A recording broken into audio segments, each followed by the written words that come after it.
started. So welcome to everyone and thanks for joining us today. For those of you who don't know me, I'm Rebecca and I head up the Hosted Buyer program for Pure. So before we get started, just a couple of housekeeping rules. If you could please turn off your mics throughout the session. And if you do have your cameras on, that would be awesome so that Tom and I can both kind of see who's around and chat to you guys as well. Please feel free to send through questions on the chat box, as we will have time to have a Q&A with Tom at the end of the session.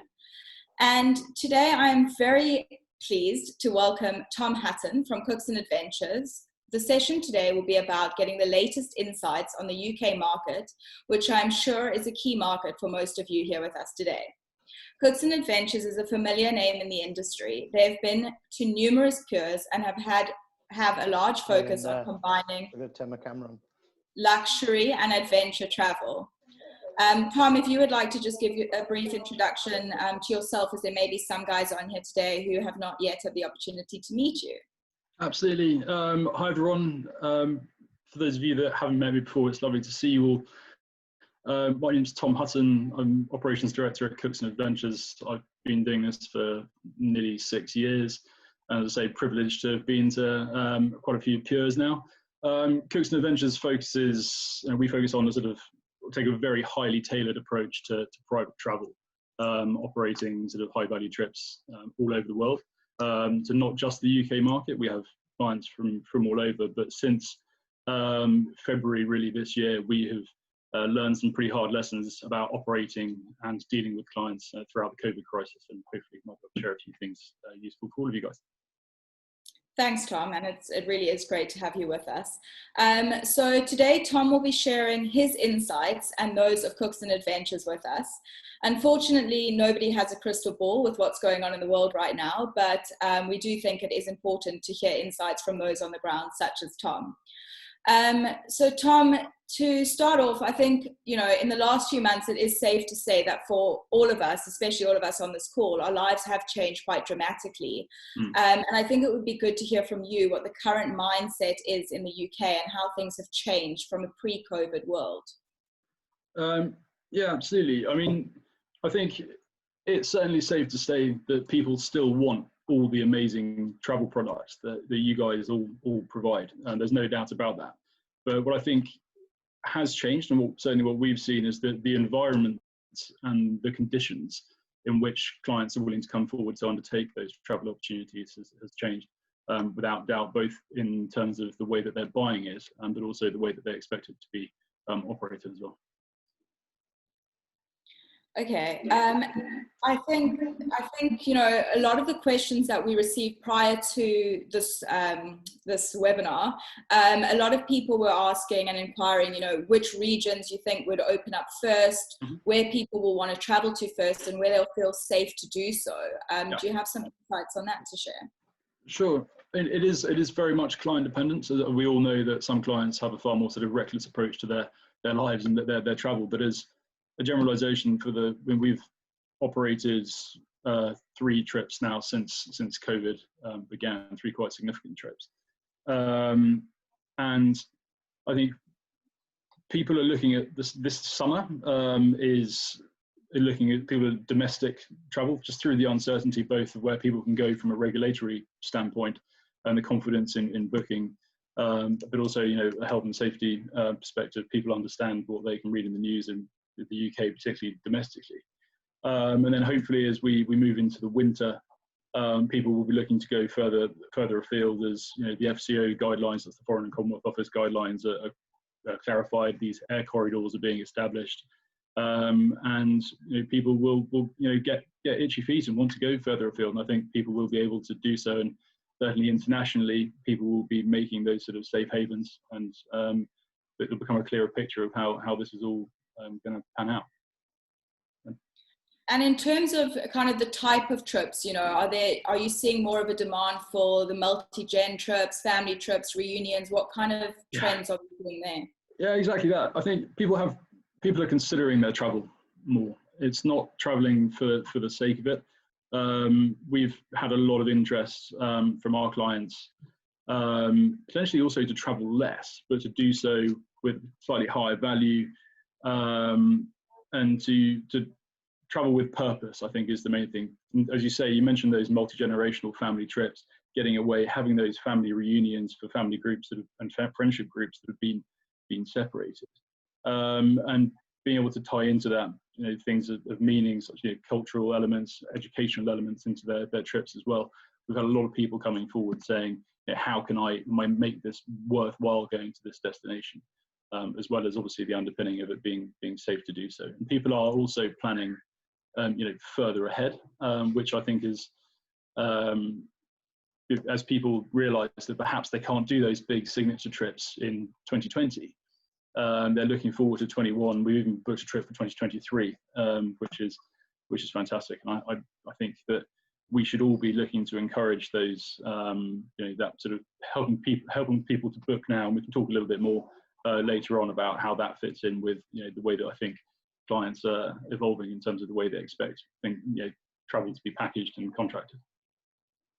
Okay, and in terms of, kind of like destinations, so you touched on domestic now, kind of moving more to regional and international. Do you think there'll be more of a focus on remote locations, such as US ranches, safari lodges, and how will that kind of tie in with, the environment, social responsible travel? Do you have some thoughts on that? Yeah, of course. People will want to go to remote areas where there is a perception that you can get away from it all, whether that's on being on a super yacht or a private island, or you mentioned ranches in the US has been a big one, particularly for domestic US travel. And there is already significant demand that we've seen for those types of trips. There's only the super yacht market has had a real surge in those that can afford to do so, that can fly privately. And can afford to be on these, in these remote destinations, are taking advantage of that already. I think it's going to be about how can we, as the rest of the industry, working in with hotels, lodges, and things like that, try and mirror that safe haven environment and encourage people to get out. And that's really a lot of what we've learned in terms of communicating those messages to clients, but also how we're working with suppliers, which we've already done so in a couple of locations, as I mentioned, and giving the clients that confidence to come forward and book the travel now, not just down the line. Okay, and in terms of everything you've kind of just covered, how will this affect the suppliers and the operators in terms of health and safety practices and going forward for them?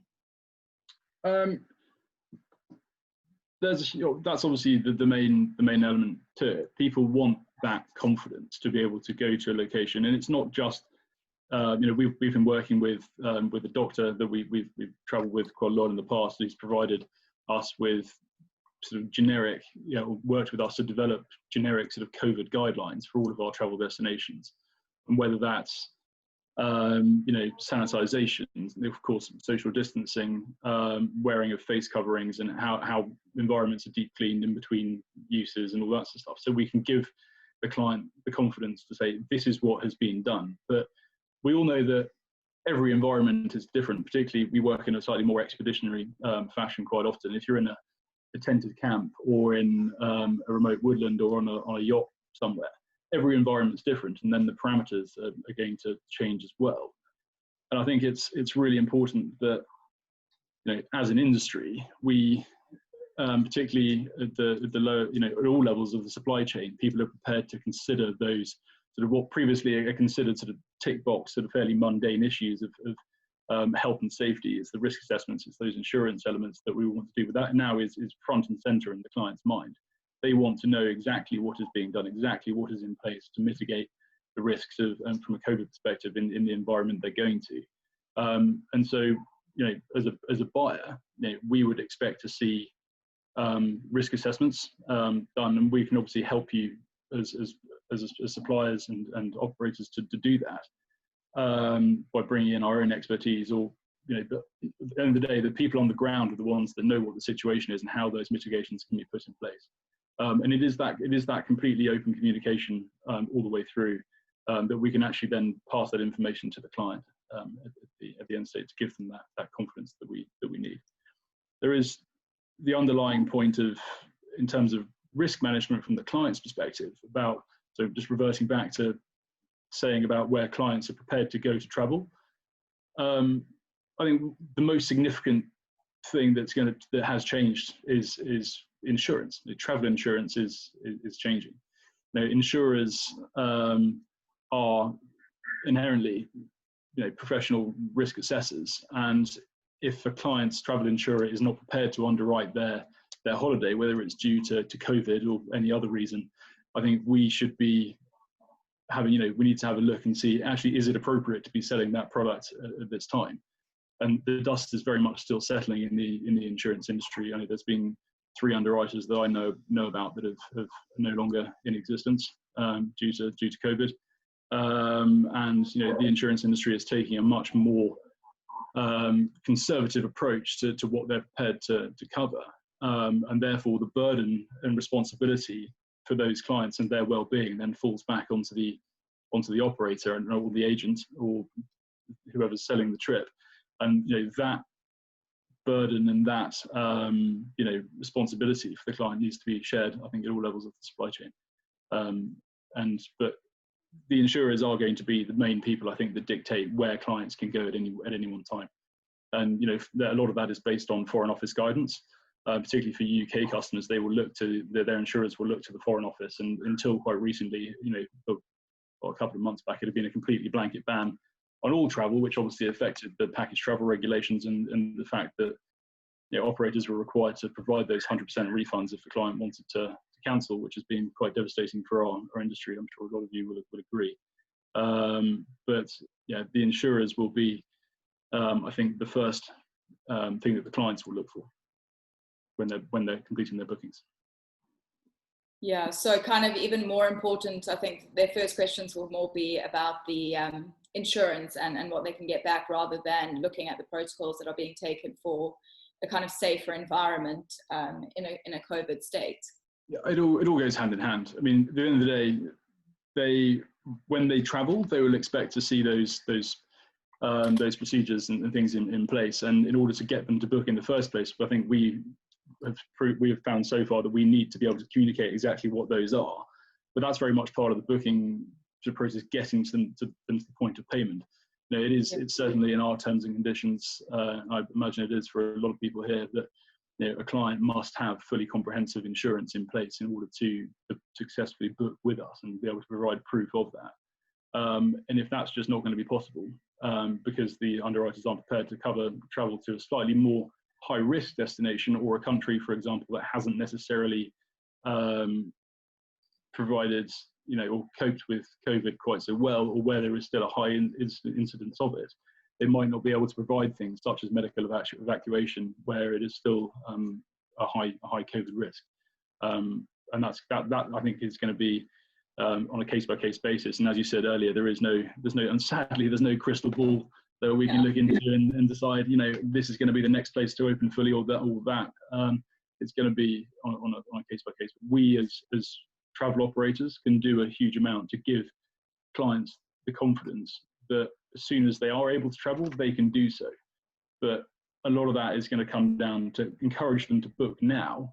We need to, evolve perhaps in the way that we contract currently to provide more flexible booking terms. For example, later payment schedules or smaller deposits, so that people can book with confidence now, knowing that they can either postpone without penalty, even if they can't insure them immediately, but to travel at a later date.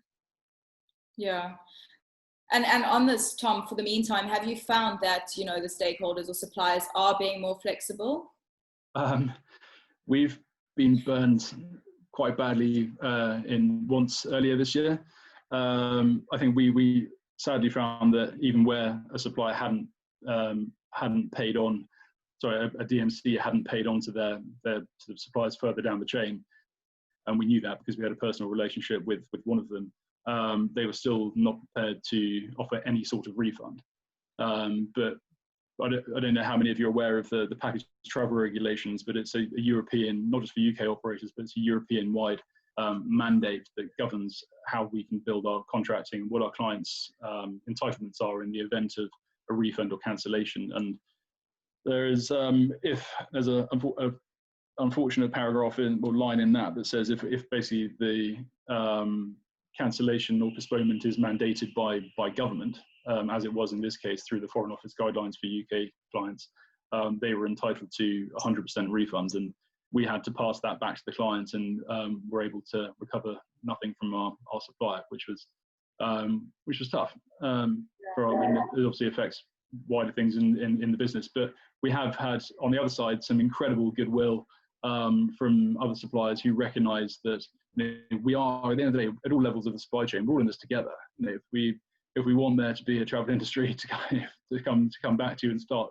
selling again, we have to rely on each other and share the burden. I think moving forward, buyers are going to be expecting suppliers to, even if it's on a more sort of case-by-case basis, expecting suppliers to share a little bit more of the burden than they might otherwise have done in the past, or at least recognise the regulatory obligations that are imposed on us, and in terms of building your terms and conditions.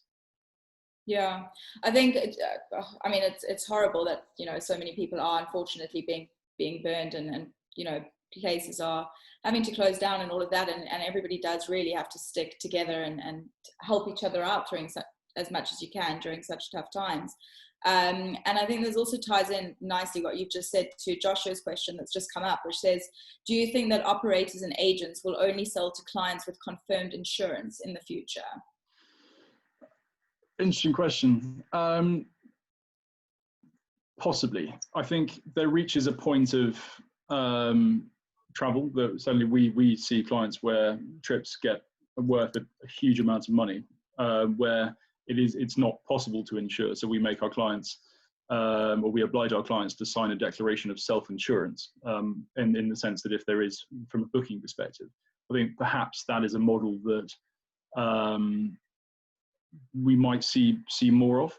But at the lower end, I think people would be, I think it's quite crazy for clients to not insure their trips.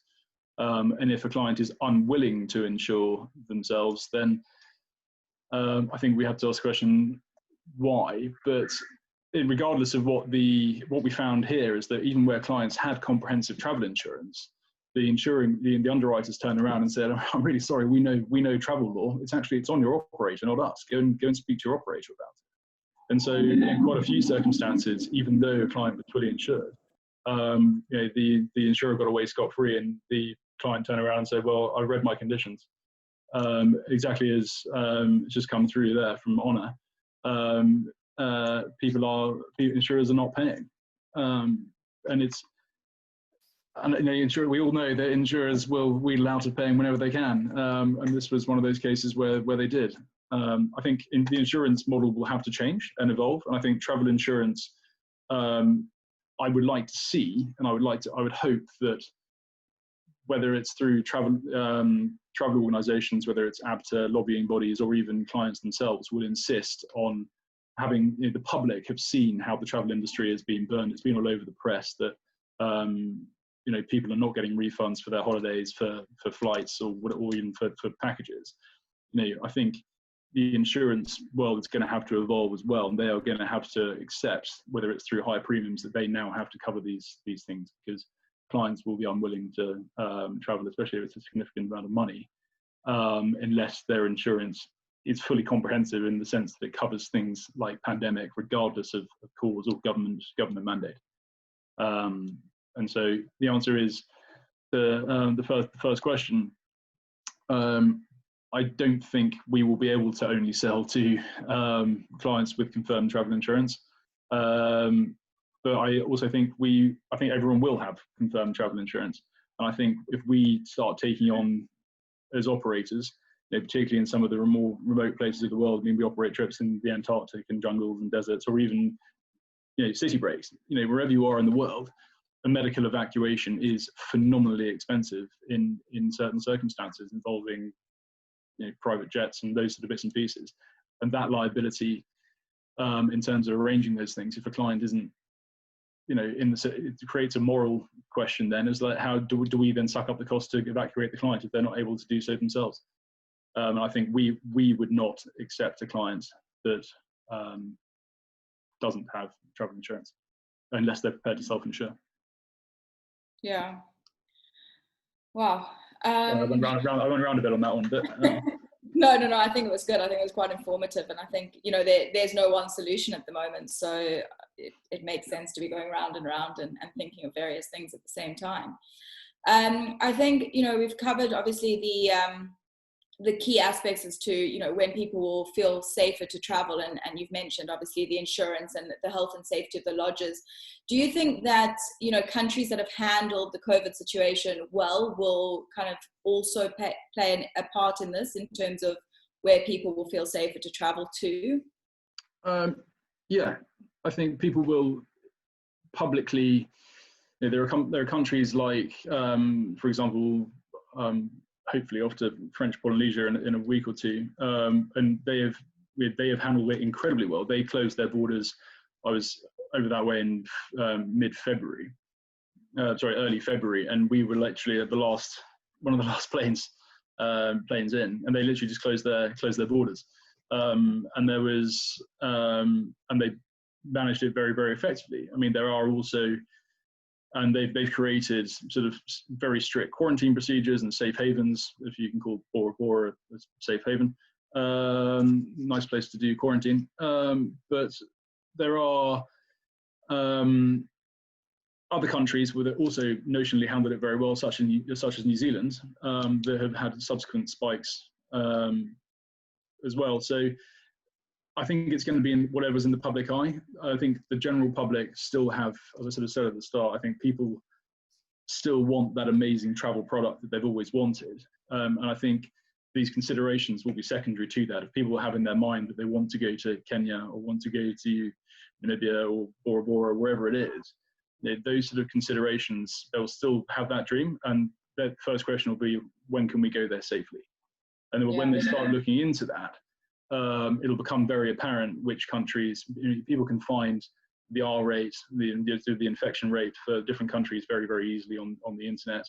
They're the sort of things that people will look for. They will be speaking to you guys and also to the agents and to the buyers, and saying, give me the information. Tell me why this country is safe. And in turn, people like me as a buyer will be looking to you guys and saying, guys, I need you to communicate to me why these procedures and what the country that you're in is safe, and the way it's operating is safe, and the procedures that you actually have in place on the ground are providing that additional layer of surety that people are looking for from their health. Yeah. So yeah. I think a lot of us hear this quite often, that people are just so eager to travel. And I know you've said you've had a couple of trips throughout COVID. I think you said you had some in Iceland, and there's been a few. So, in regards to this, what safeguards are you putting into place? This question actually came from Sasha, in terms of ensuring that your clients will properly observe the social distancing, such as wearing masks and all the COVID protocol when they are on their trips. So, we've covered what suppliers need to do, but what are the clients actually needing to do to ensure the safeguarding from them and against anybody that they come into contact with?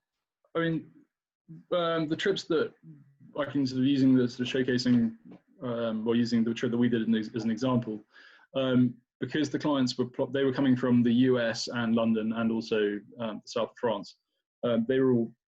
We were lucky enough that they were all flying privately, and so the key to it was ensuring that none of the clients had it in the first place.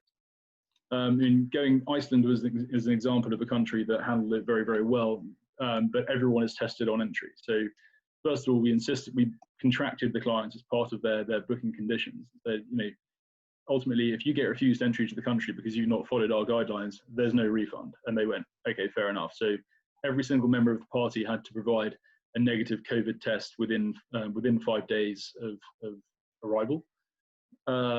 They then all were in isolation within their parties, within their sort of groups, within their locations.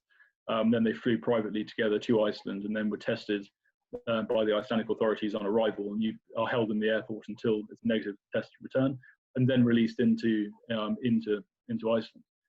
We then still insisted that when they were in helicopter cockpits, for example, because obviously the pilot is a third party to that, just in case from both sides, so they couldn't potentially catch anything from the pilot, who's also been he'd been in isolation at the location for 10 days prior to the guest's arrival as well. So we sort of maximised every step of the way. We created isolation zones and used COVID testing to try and ensure that it was a COVID-free zone in the first place. And of course, you can never be 100%. And this was an example of we had to, the client had to sign a release to say, if we are taking all these measures, you are aware of all these measures, here is proof of all these measures, you waive liability to us because you are now undertaking this at your own risk. And he absolutely accepted that was the case. But I also completely recognise that the vast majority of travellers are not able to fly privately, and so airports are perhaps one of the most high risk areas because they are huge transitory zones, and it is just about putting that responsibility onto the client. Can we babysit them and control every single thing that they're doing? No, we can't. But by saying to them, or saying to the principal, like the booking principal. So this Iceland trip was 17 people, as I say, from multi different countries. Saying to him, listen, if you can't make your friends follow this guidance, and one of them turns up with COVID, you're all getting held in an army base near the airport, and your holiday's off, and you forfeit your cost.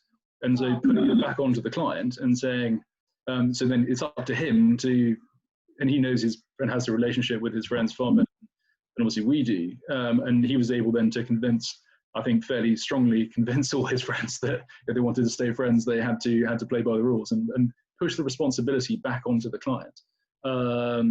Because if in the event of within the package travel regulations, if he turned up at the airport, or one of his guests turned up at the airport and failed the COVID test on arrival, as far as we're concerned, that's like turning up at the airport without your passport. You've had fair warning. You know what you have to do. So then the whole thing then becomes a voluntary cancellation. And within 30 days, unfortunately, he contractually would forfeit his funds. And so we were able to push that responsibility back to them and make them play the game. And if people are strict enough and can afford to take appropriate measures in terms of being able to isolate and be able to take a COVID test and isolate, there is no, and wear all the PPE, transiting through airports, even on commercial flights. I see no reason why people can't absolutely maximise their chances of travelling safely, regardless of COVID, if people are willing to carry them. Yeah, I think that's amazing. I think it, as you say, the onus is really on them and to comply with these rules. And it's just so unfortunate that in our everyday life, people aren't really complying as much as they should be. As it sounds like your guests were. This question came through, which ties in from Timothy, which is: would you recommend DMCs have quarantine or isolation facilities ready for guests who can get stranded, to put an upper limit to their cost, so basically to limit the risk and perhaps encourage them to travel? Yes, I think it's a nice idea. How it would work on the ground, I think, would be obviously depend on the location. I think if you're in somewhere that you can still have an experience in isolation, it's still worth traveling, even if you sort of to fail a test or whatever. And also a lot of it's going to depend, as I say, on the nation state that is hosting you. For example, if you go to Iceland, if you fail a test, you're held in government accommodation at the airport. The same goes for, I know, for Taiwan's the same, South Korea's the same. There are another number of other countries where you're not sort of released into the community. You do a test there and then. So in that regard, I don't think it would make a difference. If people develop symptoms or become symptomatic on the ground, having facilities available to isolate people, I think would be a very sensible approach. I think people would, if people have COVID by the time they get to this destination. There's a good chance that then other members of the party have as well. And certainly our guidelines are that if anyone becomes symptomatic, it's immediately fired up to a sort of a local health authority level for them to put in the practices and procedures that they would have in place for wherever the destination is on the ground. I mean, for example, an extreme example, we have for a yacht trip that we have coming up in a few weeks in the Far East.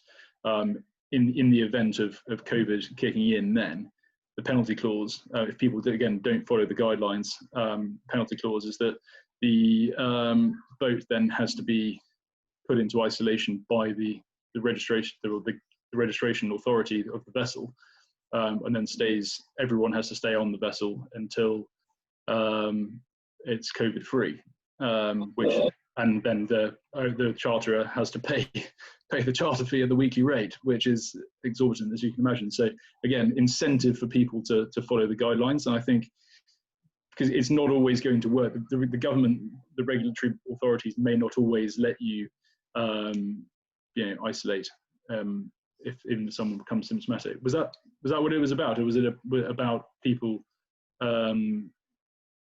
arriving with it, or was it about if someone becomes symptomatic? There's sort of two ways I think of looking at it.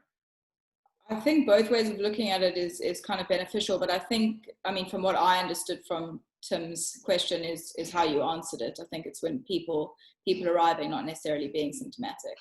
Just seeing Tim's question, I think if there's putting an upper limit on their costs, I think, as I say, it's going to entirely depend on what the requirements are for isolation. If the government are going to take over and sweep someone off to an isolation centre, then obviously the cost is very low. If the onus is on you to isolate, then and to cover those costs, I think it is absolutely fair to put, and it may encourage clients to travel by putting an upper limit on their cost. But ultimately, then it's a question of is it covered by the travel insurance? Possibly. Is it a quarantined evacuation procedure then, or is it they stay in place paying full rate? And I think that's going to be a conversation that has to be had on a case by case basis with the suppliers, the lodges, the hotels, in terms of what people are willing to do, because there might be follow on bookings where they can't afford to spare an extra room for isolation or things like that. So it's going to be a case by case, I think. But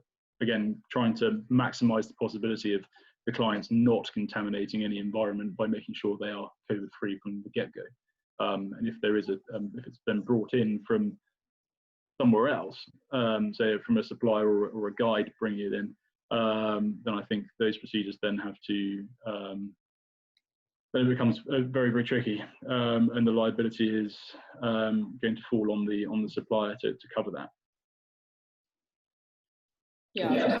Travel insurer if they're insured for it. There are some companies that will insure for COVID. Okay, thanks, Tom. Bringing it kind of back now to the UK market more specifically, how do you think that the UK market kind of outlook will differ to those from the US and the European market in terms of obviously the travellers themselves? In terms of their willingness to travel, or to any specific destination? Their willingness to travel. It goes, I think, tying back to what I said earlier, I think where people will look at where they can go, and these, the first things people will look at are the guidelines and the air corridors and things like that. And Brits, I think, are fairly. A lot of our British clients have said that they want to do staycations where they know that they can have that control. And, a lot of travel to the Welsh coastline, Scotland, castles, shooting lodges, beach holidays, camping trips, those sort of things. We're seeing a lot for our UK clients.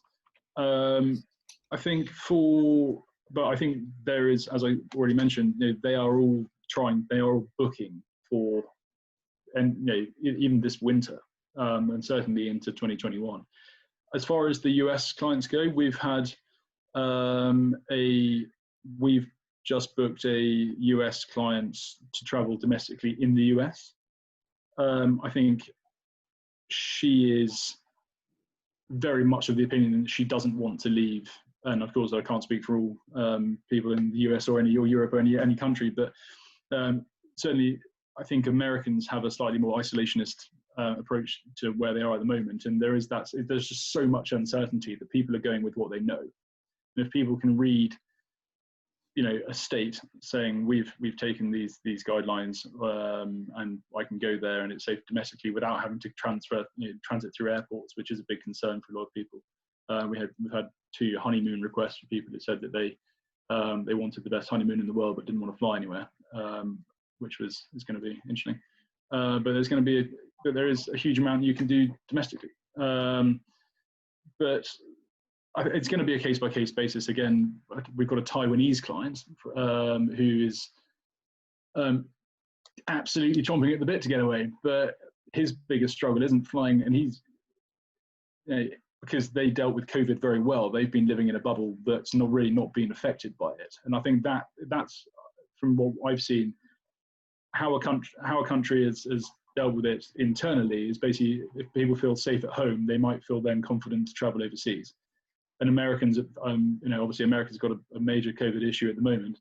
And our client, she's happy to travel domestically, but not internationally. And whether that continues or not, I think again it's that crystal ball thing. I think the younger people who perhaps are fit and healthy and believe they can't get it, maybe they'll be willing to travel first. But I think it's impossible to generalise really at this point. I've just seen, I think for UK clients, will they be willing to travel to Canada? Absolutely. I suppose it depends. We certainly do things, operate trips up in around Vancouver, the Great Barrier Rainforest, also up the Canadian High Arctic, up sort of in Nunavut territory, and we've already taken a booking to go up there for next summer. It's again,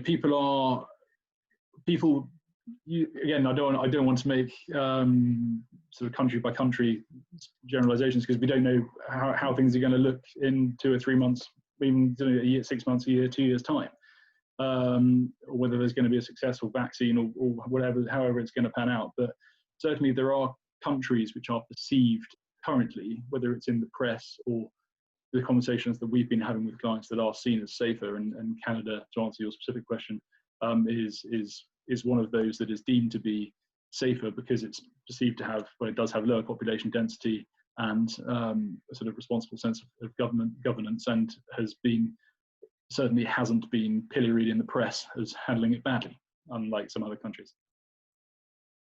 Again, sorry, a little bit of a tangent there, but I hope that answers the question. Thanks, Tom. I'm sure it did for Vanessa. And then Sanjeev's also just written there, going back to insurance, do we see the possibility of insurance companies may have the risk of inclusions, even if limited at higher premiums? Yeah, good question. I think travel insurance companies specifically are going to have to evolve, and they are going to have to accept that people are not going to take travel insurance if it doesn't cover COVID. How the underwriters apportion that risk, I think, will be on a trip specific basis. I don't think you'll be able to buy an annual sort of comprehensive global cover policy that covers that would include COVID or pandemics moving forward. But I think if people just won't buy the cover if it doesn't cover them for the most obvious threat. And so I think perhaps there'll be an emergence of underwriters that are willing to do it, and how they do that, we don't know yet. But I hope they do, because it's from our clients, it's certainly going to underpin whether or not they're comfortable getting away, if they know that there is someone there to protect them financially and from a medical perspective as well.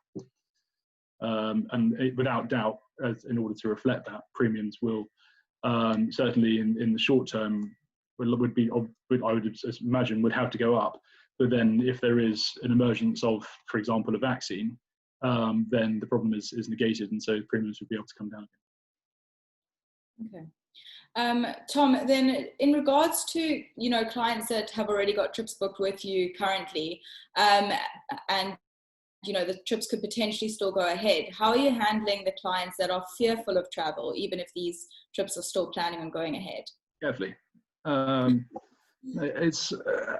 We've got, for example, this upcoming trip to French Polynesia. The client is very, very aware of the, of COVID, obviously, but he is able to fly privately and will spend the majority of the trip on a yacht or in a submarine. So he's, we know that we can create that isolation because we've had the yacht crew in isolation since June the 2nd. They're very gratefully doing that. But sort of waiting for an opportunity to travel. But there are, we have other clients who are holding money with us that we were able to, to postpone their trip, and they are looking for the next safe opportunity to travel to those destinations, including Kenya as one, and trying to persuade those people. I think it's a struggle that we've all had, trying to persuade those people to take a postponement and not to go with the government, their entitlement under the package travel regulations, and withdraw all their money, which obviously would have an effect on the whole supply chain. It's not just then it's not just the operators, so it's not just the agents and people like us. It's right the way down, the guides, the people on the ground in Kenya, or whoever that need to get paid as well. We don't want to pull the cash at any level, and it's about upselling. We've seen a lot of people come forward. I don't want to sort of name names, but in a really positive way. We had an amazing offer from a lodge in Kenya who were able to come forward and basically provide an extra night for free, and a couple of experiences on the side as sort of extra inclusions.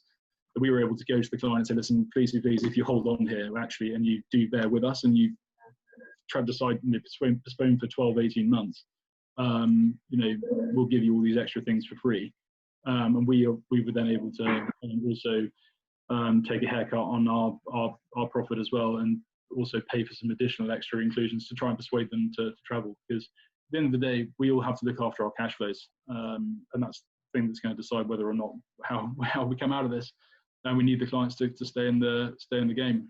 And we found that most of the time clients have been amenable to that. I mean, everyone wants, I'd imagine, free things, and nothing's free in life, but any goodwill and open and honest communication is going a long way. And we're very lucky that because we work on a very sort of tailored private level, we are able to use our relationships with our clients to persuade them to stay. But obviously suppliers have been helping out hugely, for which we're hugely grateful, and I'm sure it's been happening across the industry as well, from what I've heard.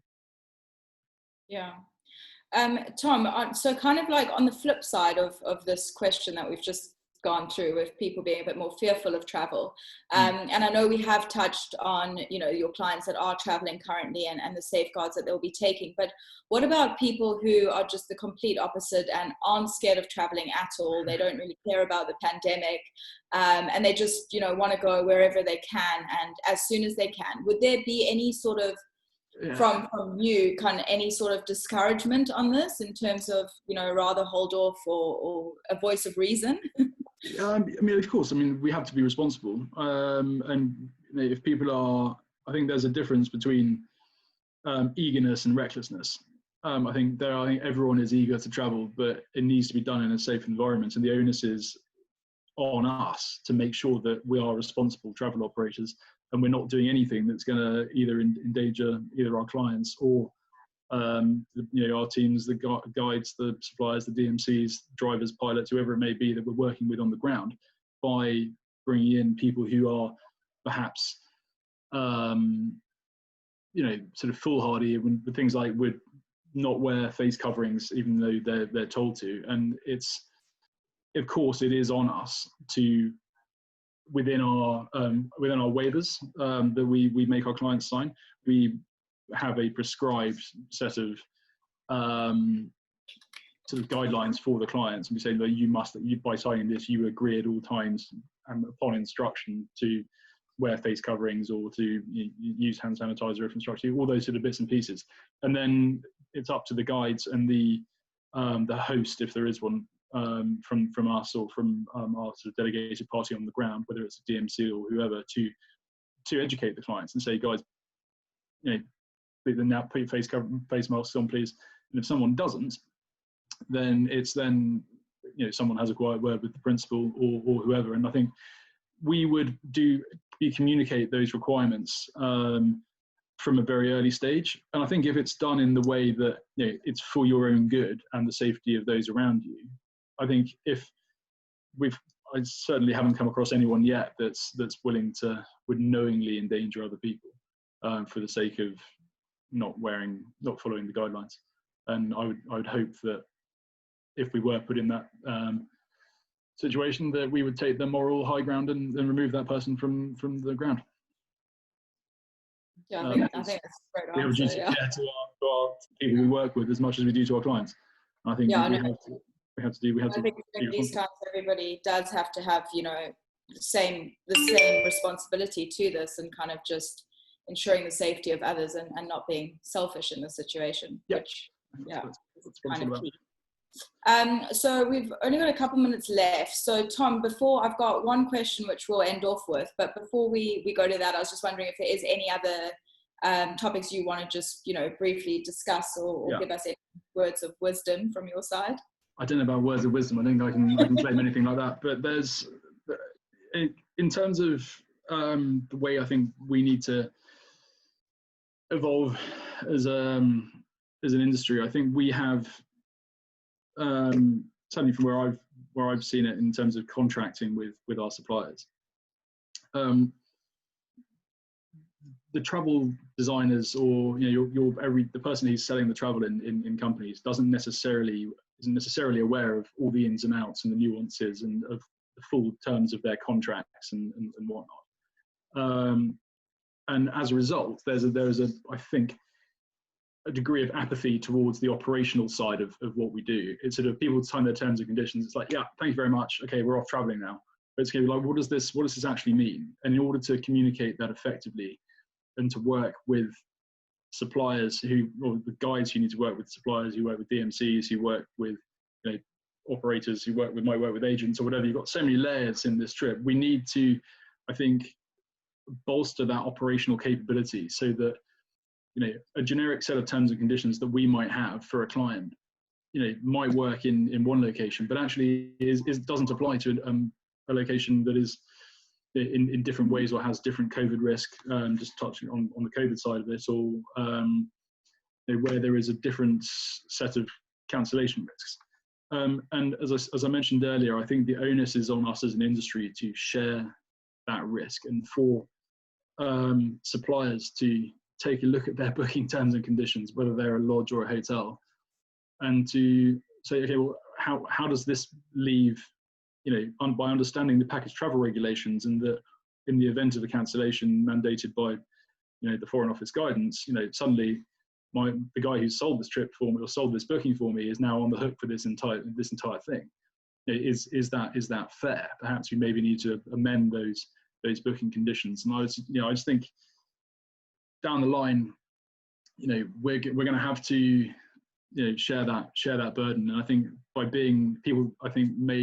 in order to encourage people to work with suppliers, being prepared to be flexible, certainly from my side, is going to be a huge part of it. Particularly as how we got burned earlier in the year.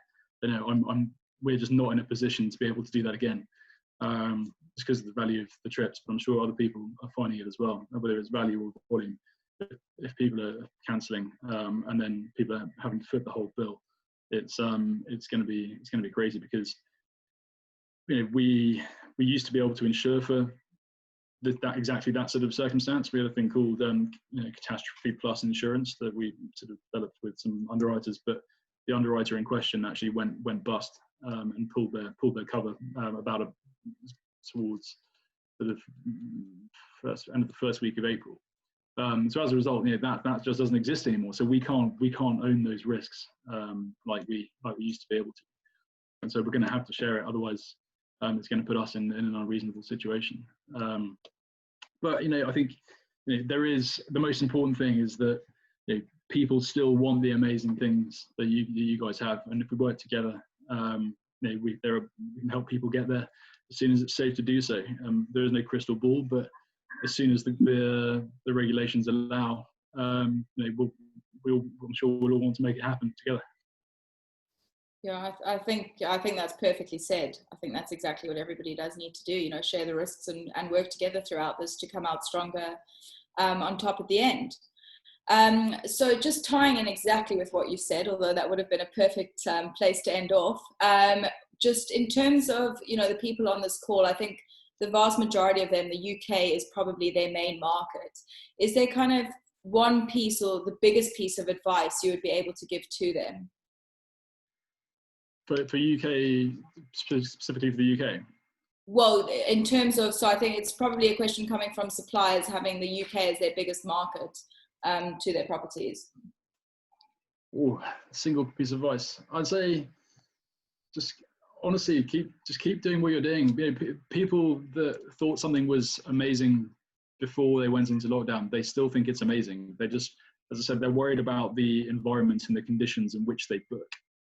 And so by proactively communicating how you can be prepared to, how you may be able to be flexible for an end user point of view in terms of their booking conditions, whether it's, as I say, smaller deposits or, making that final payment closer to the point of travel, that gives people the confidence to put their staff in the ground and say, yeah, I'm going. And we've seen such huge demand for people saying, yeah, I want to know how I can make this work. I just don't know how. And you guys really are the the bit that is the how. There are the vast majority of us, trips are. You are the front and centerpiece of what it is we're selling. We need to be able to turn around to the clients and say, yeah, we can make this work for you proactively, rather than just talking about what it is. Tell them more about how they're going to do it. I think that's going to be the sense that people want to. That's going to help people get over the line. There's certainly, as I touched on a few things earlier about traveling with purpose. I think going and if they're considering their travel more, even from a health and safety perspective, they're thinking about the whole picture more. So, what are the things that are what are those sort of experience multipliers? You're going to go to a place like fantastic, but how is going there going to make you feel? Those sort of communications, historically, we've always seen the things that get people really fired up and perhaps make them overcome any sort of concern they might have had before.